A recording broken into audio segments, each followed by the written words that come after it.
ஷவ்வால்ல ரப்ப விளங்காத ஒரு மனிதன் ஷவ்வாலில் மரணித்தால் அவனுடைய நிலை என்ன? அன்புக்குரிய சகோதரர்களே, எங்களோட வாழ்க்கை ரமலானாக மாறணும்.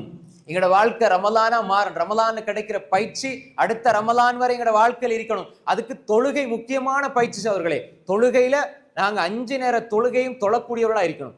ஜமாத்தை தவற விடக்கூடாது சகோதரர்களே. ஒருவேளை அப்படி தவறி விட்டாலும் தொழுகை தவற விட்டு விடாதீர்கள். தொழுகை கட்டாய கடமை, எந்த காரணமும் சொல்லல விடுறதுக்கு. சிறு பிள்ளைகள் பெரிய பிள்ளைகள் எல்லாருக்கும் நீங்க பழக்கப்படுத்தி கொடுங்க. உங்களோட பிள்ளைகளை தொலை வைங்க. தொழுகைக்கு நீங்க அவர்களை எழுப்புங்க. தொழுகை இல்லாம எதிலும் அவர்களுக்கு வெற்றி இல்லை என்பதை சொல்லி கொடுங்க. தொழுகை இல்லைன்னா உங்க வாழ்க்கையில வெற்றியே கிடையாது என்பதை உணர்த்துங்க. தொழுகை அடிப்படை வாழ்க்கையில.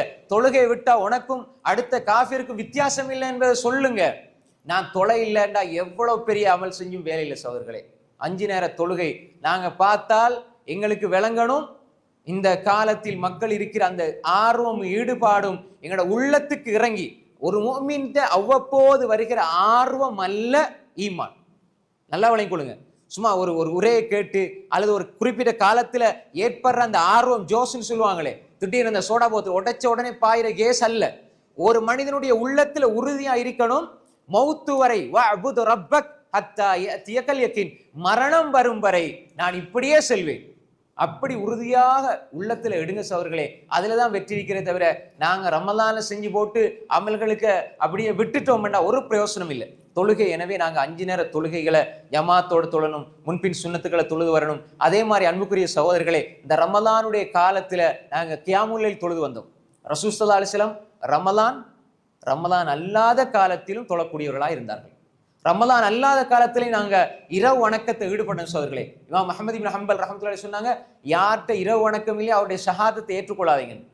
ஏனென்றா இரவு வணக்கம் என்பது ஒரு முஃமினுடைய மிகப்பெரிய அடையாளம். கியாமுல் லைல், இரவில நின்று வணங்குறது என்பது ஒரு முஃமினுடைய மிகப்பெரிய ஒரு அடையாளம். அல்லாஹ்வின் பக்கம் நெருங்கி வைக்க, உங்களை நெருக்கமாக ஆக்கக்கூடியது இந்த கியாமுல் லைல் சகோதரர்களே. நாங்க இதை விட்டுறவே கூடாது. கியாமுல் லைல் என்ன? இரவையில தொழுகிற தொழுகை. சில பொழுது நீங்க இந்த பார்த்திருப்பீங்க, மக்களுக்கு இன்றைக்கு இப்படிதான். யாராவது ஒருவர் என்ன செய்யறது, மார்க்கத்தை படிக்கிறது, அவர் சார்ந்த ஒரு இதுல படிச்சு போட்டு வாரது, அந்த மொழி கருத்தை எடுத்துட்டு இதை இப்படி ஒரு தொழுகை. தராவின்னா என்ன, கியாமுல் லைல்னா என்ன? சும்மா மக்களா என்ன? தராவின்னா ஓய்வெடுத்து தொழுவதற்காக அப்படி தருவியா தராவின்னு பேரை வச்சுக்கிட்டாங்க. ஓய்வெடுத்து தொழுகிறதுனால அப்படி தராவின்னு பேர். அதை சொல்றது தவறு ஒன்றும் கிடையாது. அதே மாதிரி கியாமுல் லைல், கியாமுல் லைல்னா இரவில நின்று வணங்குற எல்லாமே கியாமுல் லைல். அது மாதிரி இஹ்யாவுல் லைல், ஸலாத்துல் லைல், ஸலாத்துல் வித்ர், இப்படி எல்லா பேர்களை வச்சாலும் எல்லாம் ஒன்றுதான். எல்லாமே ஒன்றுதான். இரவில நம்ம செய்யற வணக்கம். பார்த்தீர்களா, கியாமுல் லைல் உருவாக்கிட்டாங்க, அவர்களுக்கு நாசம் உண்டாகட்டும். இது என்ன? இது ரெண்டுமே ஒண்ணுதான். அது அவங்களுக்கு இருக்கிற விளப்பம் அவ்வளவுதான். ஒரு மார்க்கத்தை படிக்கிறது இல்லை, தமிழ்ல ஒரு 4 புத்தகத்தை வாசிக்கிறது, அல்லது அவங்களுடைய ஷேக்மார் சொல்றதை கேட்கறது. அன்புக்குரிய சகோதரர்களே, எல்லாம் ஒன்றுதான். அப்ப எனவே கியாமுல் லைல் இரவில நாங்க தொழுகிற தொழுகை இருக்குதானே, நாங்க என்ன 2 நாள் தொழுகிறது, முடிக்கும் பொழுது ஒற்றைப்படையா முடிக்கிறது, அவ்வளவுதான் தொழுகை. வேற ஒன்றும் அங்க இல்ல. ஆரம்பத்துல ஒரு 11 ரக்காத், திரும்ப நடுவுல ஒரு 11 ரக்காத், திரும்ப ஒரு 11 ரக்காத். நீங்க தொழுங்க பிரச்சனை இல்லை. ஆனா நீங்க இங்க ஒரு 11 ரக்காத் தராவி, அதுக்கு பிறகு கியாமுல் லைல், அதுக்கு பிறகு எழும்பி தொழுகிற தஹஜ்ஜத், எல்லாம் ஒன்றுதான். தூங்கி எழும்பி தொழுனா தஹஜ்ஜத். ஏன்னா தஹஜ்ஜத்னா என்ன? ஒரு தூங்கி எழும்புனா அந்த தஹஜ்ஜத மின நௌம், தூக்கத்துல இருந்து எழும்புறார் தொழுகிறார், அந்த மாதிரி இந்த அந்த நிலையை வச்சு சொல்லப்பட்டு எல்லாம் ஒன்றுதான். ஒரு ஆள் தூங்கவே இல்லைண்டா அவருக்கு தஹஜ்ஜத் இல்லையா அப்படின்னு சில பேர் கேட்பாங்க. தூக்கம் இல்லாம எப்படி தஹஜ்ஜத் தொழலாமா அப்படின்னு. நீ தூங்கினால் ஒண்ணு, தூங்காட்டியும் ஒண்ணு. சில பொழுது சில இமாம்கள் என்ன செய்வாங்கன்னா, இஷாவுக்கு கல்வி இதை முதாக்கர ஆரம்பிச்சா ஃபஜ்ருக்கு பாங்கு கேட்கிறவரையும் செய்வாங்க. இடையில என்ன செய்வாங்க, சில தொழுது கொள்வார்கள். அப்ப எனவே அப்ப அவங்க தஹஜ்ஜத் வாழ்க்கையில தொலை இல்லையா? அப்ப ஒருத்தர் இஷாவில இருந்து ஃபஜ்ர் வரை கியாமுல் லைல தொழுதிருக்கிறார், அப்ப தஹஜ்ஜத் இல்லையா? அன்புக்குரிய சொல்லி எல்லாம் ஒன்றுதான். அப்ப எனவே இது ரமலான் அல்லாத காலத்துல நாங்க இஷாவில இருந்து சுபு வரைக்கும் 2 ரக்காத் தொழுகிறோம்டா எல்லாம் கியாமுல் லைல். வித்ர் தொழுகிற 3 ரக்காத் கியாமுல் லைல். எல்லாமே இரவை உயிர்ப்பிக்கிறது, இரவில் நின்று வணங்குதல். ரசூலுல்லாஹ் அத்தனை சொன்னாங்க, மன் காம ரமலான ஈமானன். இரவில் ரமலான்ல கியாமு ரமலான், இரவில் நின்று வணங்குறது. அப்ப எனவே அன்புக்குரிய சகோதரர்களே, எல்லா காலத்திலும் இந்த தொழுகை இருக்குது. எனவே இந்த தொழுகை இரவு வணக்கம் என்பது ஒரு முஃமினுடைய மிகப்பெரிய ஒரு அந்தஸ்து, கௌரவம். விட்டு கொடுக்க கூடாது, விட்டு விடக்கூடாது. குறைஞ்சது 1 ரக்காத்தாவது தொழுது கொள்ளுங்க. குறைஞ்சது, கூடுன இதை நான் சொல்ல வரையில, குறைஞ்சது 1 ரக்காத்தாவது தொழுது கொள்ளுங்க. முஆவியா ரலியல்லாஹு அன்ஹு 1 ரக்காத் தொழுவாங்க. அப்ப அவங்கள பத்தி இப்னு அப்பாஸ் ரலியல்லாஹு அன்ஹு சொல்லப்பட்டது, முஆவியா 1 ரக்காத் தொழுகிறார் வித்ர் அப்படின்ட்டு. அப்ப அப்துல்லாஹ் இப்னு அப்பாஸ் ரலியல்லாஹு அன்ஹு சொன்னாங்க, இன்னஹு லஃபகீஹ், முஆவியா மிகப்பெரிய அறிஞர், அவர் பெரிய ஃபகீஹ், அவர் செஞ்சா சரியா தான் இருக்குன்னு சொல்லி அப்துல்லா இப்னு அப்பாஸ் ரலியல்லாஹு சொன்னாங்க. இது புகாரில் பதிவாயிருக்கிறது. அப்ப எனவே ஒரு ரக்காத் என்ன செய்யலாம், தொழலாம். அப்ப யாரு முஆவியா ரலியல்லாஹு அன்ஹு மிகப்பெரிய அறிஞர், ரைசுல் முஃபஸ்ஸிரீன் தஃப்சீர் துறை அறிஞர்களுக்கெல்லாம் மிகப்பெரிய தலைவர் அப்துல்லா இப்னு அப்பாஸ் அவருக்குரிய அங்கீகாரத்தை கொடுக்கிறார். ரெண்டு பேரும் பெரிய சஹாபாக்கள். அப்ப எனவே இப்படி குறைஞ்சது எங்களால் டைமே இல்லைண்டா கூட ஒரு ரக்காத் தொழுது கொள்ளுங்க. கியாமுல் லைல் தொழுது அந்த எல்லைக்குள்ள வந்துருவீங்க, நீங்க பட்டியலுக்குள்ள வந்துருவீங்க. அதே மாதிரி தான் நீங்க தஹஜ்ஜுத்ல எழும்புறீங்க, நீங்க ஒரு அஸ்தக்ஃபிருல்லாஹ் சொல்லிருங்க, அந்த இஸ்திக்ஃபார் சஹர்ல செஞ்ச அந்த பட்டியல வந்துருவீங்க. எந்த அளவு நாங்க அல்லாஹ் சிறப்பித்து சொல்ற, அல்லாஹ்வுடைய தூதர் சிறப்பித்து சொல்ற அந்த அமல்களுடைய அந்த பட்டியலுக்குள்ள வரையலுமோ அந்த அளவு வர முயற்சி செய்து கொள்ளுங்கள் அன்புக்குரிய சகோதரர்களே. ஏண்டா கிடைக்கிறதெல்லாம் எடுத்துக்கொள்ளணும். அமல்கள் அப்படித்தான், கிடைக்கிற அமல்கள் எல்லாம் நாங்க செஞ்சு கொள்ளணும் சகோதரர்களே. அமல்கள் எவ்வளவு செய்ய முடியுமோ அவ்வளவு செஞ்சு கொள்ளலாம். நாளைக்கு மறுமையில நீங்க எவ்வளவு அமல் செஞ்சாலும் நான் இன்னும் செஞ்சிருக்க கூடாதா, இன்னும் செஞ்சிருக்க கூடாதா, இன்னும் செஞ்சிருக்க கூடாதா, அப்படியே தான் எண்ணம் வரும் சகோதரர்களே. எனவே ஒரு சுபஹானல்லாஹ் நீங்க ஒரு 1000 சுபஹானல்லாஹ் சொல்லியிருப்பீங்க, உங்களோட நண்பர் பக்கத்து வீட்டுக்காரால் 1001 சுபஹானல்லாஹ் சொல்லியிருப்பார். உங்க ரெண்டு பேருக்கு ஒரே சொர்க்கம் கிடைக்காது. அவர் உங்களோட தரஜால உயர்ந்திருப்பார். அப்ப யோசிப்பீங்க, நான் ஒரு சுபஹானல்லாஹ் கூட சொல்லியிருந்தா அவரோட தரஜாக்காவது போயிருக்கலாம் என்று. அன்புக்குரிய சகோதரிகளே, எனவே இப்படி அந்த அந்தஸ்துகள் வித்தியாசப்படும். எனவே தான் கியாமுல் லைல் அதே மாதிரி இரவில் இஸ்திக்ஃபார் செய்யறது. அதே மாதிரி அன்புக்குரிய சகோதரர்களே, இந்த குர்ஆன் மூன்றாவதாக குர்ஆனோடு தொடர்பு வரணும் சகோதரர்களே. நான் நேத்தும் இதை சொன்னேன். குர்ஆனுடைய குறிப்பா தஃப்சீரை படிங்க, தர்ஜமாவை படிங்க, விளங்குங்க, குர்ஆனை விளங்குங்க. மௌத்தாகிறதுக்கு முன்னுக்கு குர்ஆனை படிக்காம மௌத்தாயிராதீங்க சகோதரர்களே. அல்லாஹ் தந்த கலாம் இருக்குதே, அல்லாஹ் எங்களோட பேசுற ஒரே ஒரு மெசேஜ் தூது செய்தி, அவ்வளவுதான், அது மட்டும்தான், வேற எதுவுமே இல்லை சகோதரர்களே. அல்லாஹ் எங்களோட பேசுற புத்தம். நாங்க அல்லாவோட பேசணும்னு நினைச்சா எப்படி தக்பீர் கட்டி தொழுகிறோமோ அதே மாதிரி குர்ஆன் எடுத்து பாருங்க. அல்லாஹ் எங்களோட பேசுறான். அடியானே நீ இப்படி போ, உனக்கு கவலையா, இதோ என்னோட திக்ர்ல உனக்கு நிம்மதி இருக்குது, உனக்கு பிரச்சனையா, பொறுமையை கொண்டு நீ உதவி தேடு.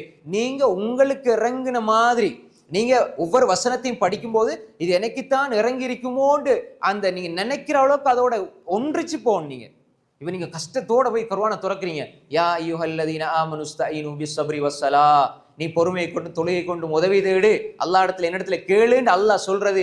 அப்போ உடனே அல்லாஹ் இந்த குறைகளை மன்னிச்சிரியா அல்லாஹ், தப்பு தவற மன்னிச்சிரியா அல்லாஹ், இந்த பாவத்தை மன்னிச்சிரியா அல்லாஹ், என்னுடைய கஷ்டத்தை நீக்கி அல்லான்னு கேட்கிற பொழுது உண்மையிலே அன்புக்குரிய சகோதரிகளே, நாங்க உடனே அந்த ஆயத்தை அமல் செய்தவர்களா மாறுவோம்.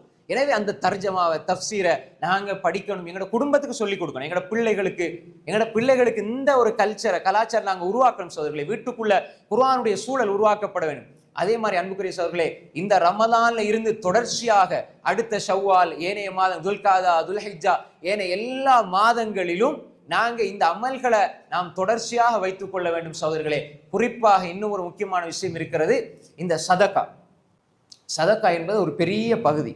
சதக்கா தர்மம் என்பது ஒரு பெரிய பகுதி. நாங்க எங்களுக்கு இருக்கிற இல்ம ஒரு ஆளுக்கு சொல்லி கொடுக்கிறது இல்மு சார்ந்த சதக்கா. இமாம் இப்னு கய்யிம் ரஹ்மத்துல்லாஹி அலைஹி சொல்லுவாங்க, கொடைகளில் மிகச்சிறந்த கொடை அறிவு கொடை. அதாவது மக்களுடைய அறியாமை என்ற வறுமையை போக்கி அறிவு என்ற தர்மத்தை செய்கிற பொழுது நீ செய்கிற கொடை மிகச்சிறந்த கொடை.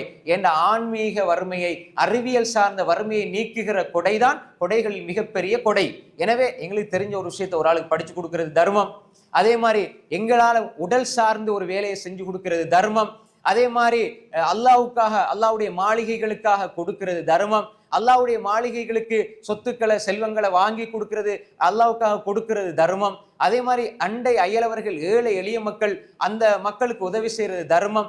அதே மாதிரி எங்களோட ஒன்றாக இருக்கிற நண்பர்களுக்கு உதவி செய்யறது தர்மம். அதே மாதிரி குடும்ப உறவுகளுக்கு கொடுக்கிறது தர்மம். அதே மாதிரி எங்களால முடியுமாக இருந்தால் ஒரு மூமின் கஷ்டத்தோடு இருக்கும் பொழுது ஆறுதல் வார்த்தைகளை சொல்றது தர்மம். ஒருவர் இன்னொருவரை பார்த்து புன்னகைக்கிறது தர்மம்.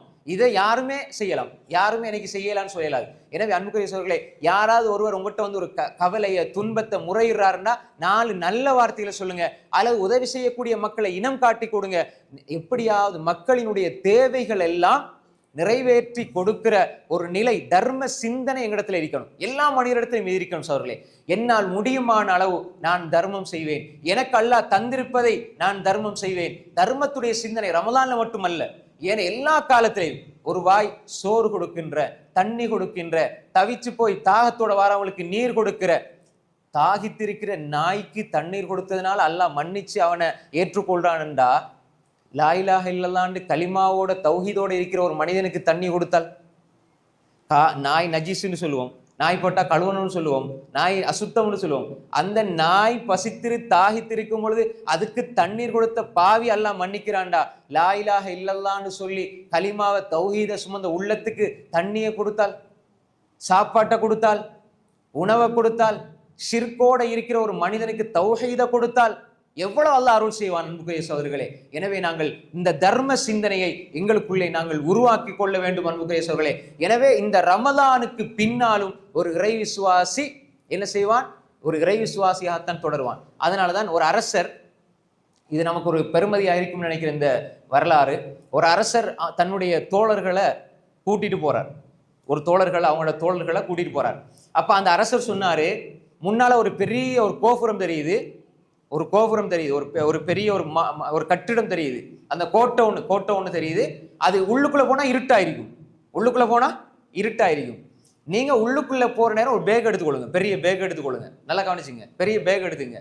உள்ளுக்க போனா நீங்க உங்களோட காலில் கையில படுறது எல்லாத்தையும் விடுங்க. ஆனா உண்டு, இதுல எடுத்தவரும் கவலைப்படுவாரு, கொஞ்சம் எடுத்தவரும் கவலைப்படுவாரு, கூட எடுத்தவரும் கவலைப்படுவாரு, எடுக்காமைக்கிறவரும் கவலைப்படுவாரு. இப்படி சொல்றாரு. அப்ப யாரு என்ன எடுக்கிறதா எடுக்கிற இல்லையா? ஆனா நீங்க எல்லாரும் எடுங்க, கையில காலில் படுக்கிற எல்லாத்தையும் எடுங்க, ஆனா கவலைப்படுவீங்க. இப்படி சொல்லி கூட்டிட்டு போறாரு. இப்ப கோட்டைக்குள்ள போன உடனே இருட்டு, சரியான இருட்டு. அப்ப 3 கூட்டத்தினர், 3 வகையா மக்கள். ஒன்று காண்ற எல்லாத்தையும் எடுத்தாங்க ஒரு கூட்டம். 2வது அரசர் சொல்லிட்டாரு, அதுக்காக வேண்டி 1, 2, 3 எடுத்துக்கொண்டாங்க. சிலர் சோம்பரித்தனத்துல ஒன்றையுமே எடுக்க இல்லை. இப்படி 3 வகையா கூட்டத்தினர் என்ன செய்யறாங்க? இதுக்குள்ள நடந்து கொள்றாங்க. இப்ப அரசர் சொன்னார், இப்ப எல்லாம் எடுத்தாச்சு, டைம் முடிஞ்சுது. வெளியே வந்து இப்ப சொன்னாரு, நீங்க திறந்து பாருங்க அப்படின்னு.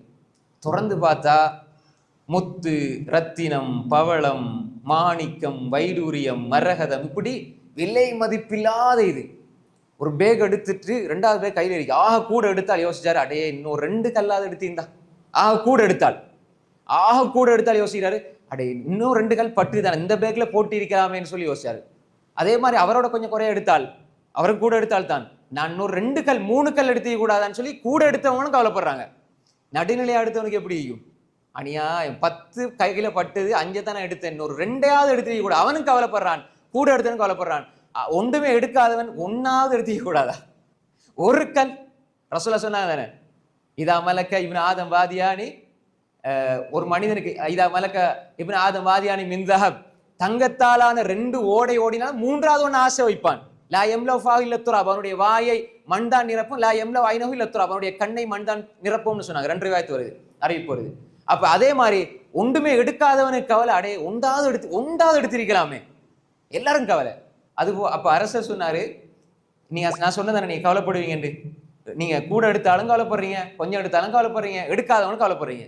இது போலதான் உலக வாழ்க்கை. நீங்க எவ்வளவு அமல் செஞ்சாலும் கவலைப்படுவீங்க, கொஞ்சம் அமல் செஞ்சாலும் கவலைப்படுவீங்க, கூடுதல் அமல் செஞ்சாலும் கவலைப்படுவீங்க. ஆனால் கவலைப்படுறதுக்கு முன்னால் அல்லாஹ் எங்களுக்கு சொல்லிட்டான், என்ன தெரியுமா? அதாவது மௌத்துடைய நேரத்தில் நாங்கள் கெஞ்சுவோம், யா அல்லாஹ் இன்னும் அமல் செய்யணும்.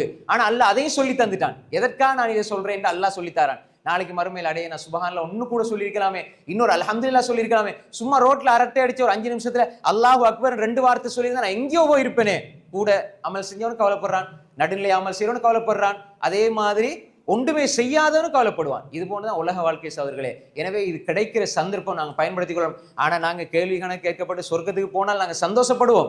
ஆனால் இந்த உலகத்துல நாங்கள் அதை யோசிக்கும் பொழுது அது உண்மையா கவலையா இருக்கும். ஆனா சொர்க்கத்துக்கு நாங்கள் எழுதப்பட்டுட்டோம்னா, சொர்க்கவாதி ஆயிட்டோம்னா அங்க கவலை இருக்காது. நான் உதாரணத்துக்கு விளங்கப்படுறதுக்காக சொல்றேன் அன்புக்குரிய சகோதரர்களே. எனவே உலக வாழ்க்கை என்பது ஒரு சந்தர்ப்பம்.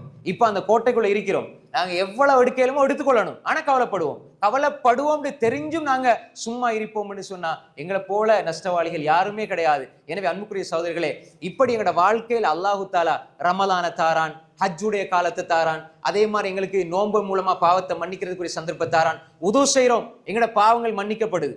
உது செய்யும் பொழுது, முகத்தை கழுவும் பொழுது, கையை கழுவும் போது, கையால செஞ்ச பாவங்கள் மன்னிக்கப்படுது. 5 நேர தொழுகை அதற்கு இடைப்பட்ட பாவங்களை மன்னிக்குது.